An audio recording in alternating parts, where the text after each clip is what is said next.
There's a little green area along this road, 1 and 3/4. Might be some water up in there, but I don't know. This is probably the last part that I liked as well. It's kind of still a little forested here. Got mugwort growing everywhere. California bay over there, I think.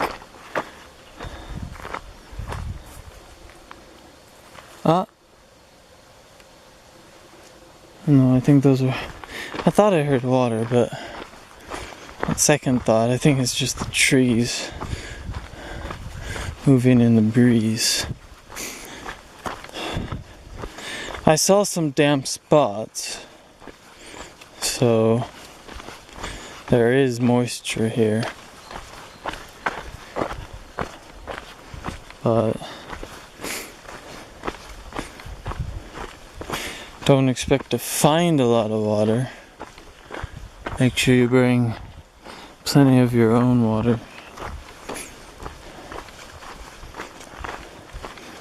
I brought two of the Nalgene sized containers.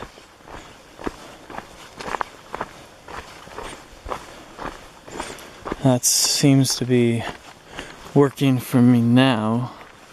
That's in October, of course. In the summer, might want a little more.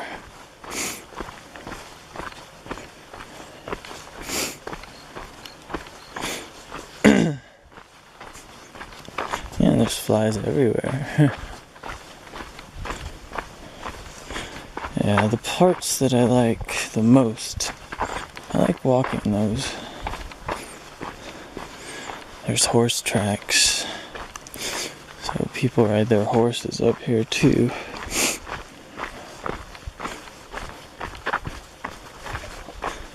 I mean, there's a lot of people who know about it, but it's not as popular as some roads. I think it's because of the mileage, really. I mean, the average citizen is not ready to do 13 miles just to get to a semi-decent campground, Joe Elliott. I mean, I think the winning thing about that campground is Cucamonga and Etowanda are in the background, and there's so few people there, so you got a great view. There's not really a water source at this time of the year, so you'd have to bring your water. But as far as the average citizen walking 13 miles, and then let's say they wanted to do Cucamonga Peak, then they'd have to do an extra 6 or 7, probably 7 miles. So you're looking at 20 miles one way. Most people aren't ready to do that.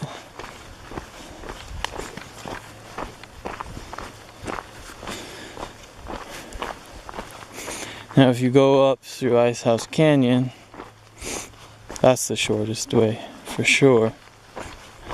I think it's like 4 miles up to the saddle,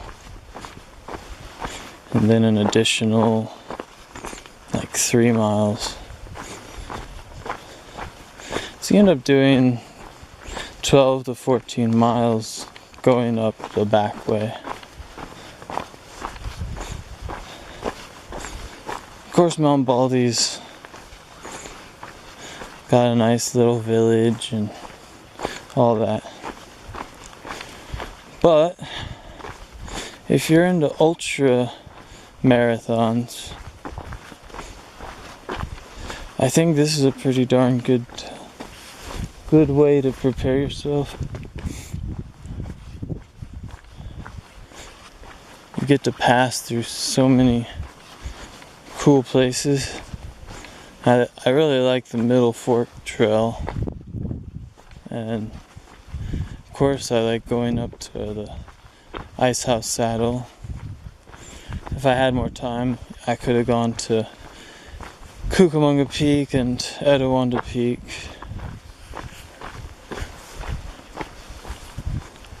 So, and of course, you know, there's all the spots along 1 and 3, 4. Get to walk through a forested area there too. It's really not that bad going down, I'll say. Even going up is not too bad. I mean, it's all graded. It's not steep slopes.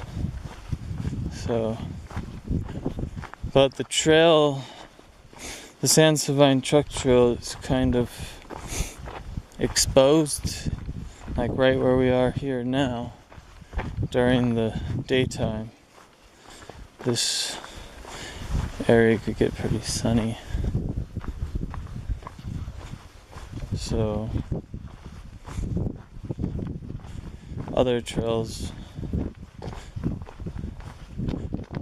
like the Ice House Canyon Trail, it's got a little bit more shade. I think that's what people like about it. And there's a stream there, so if you bring your water purifier, you can get water right out of the stream if you run out.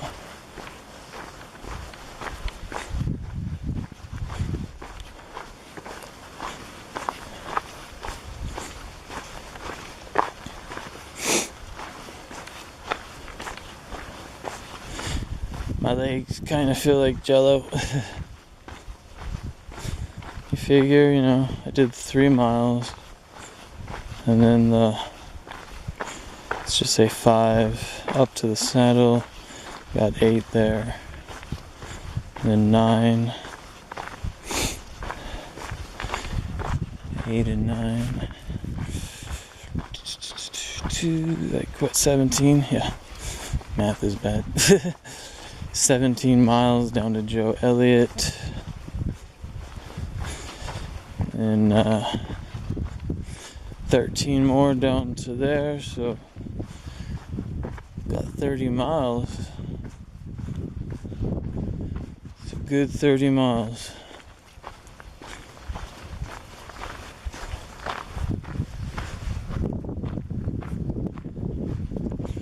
I don't think I've ever done 30 miles in one day. Kind of gives you a feel for what it would be like.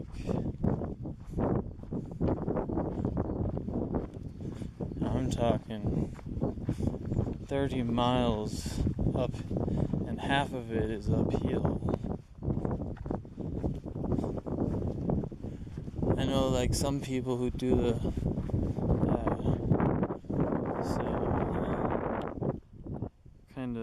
see, I need to get down there, and there's where I'm gonna finish. That's where we finish. See how the road goes like that? Man, it's like the road snakes around these mountains. It's not as far as it looks. I mean, if you're running, when I rode my bike, I mean, it was fast. But still, I'd say it's at least a good 4 miles. Looks like 4 miles, 3 to 4 miles. Well, I've been talking enough. Got a little rest. I should probably try to cover some more ground.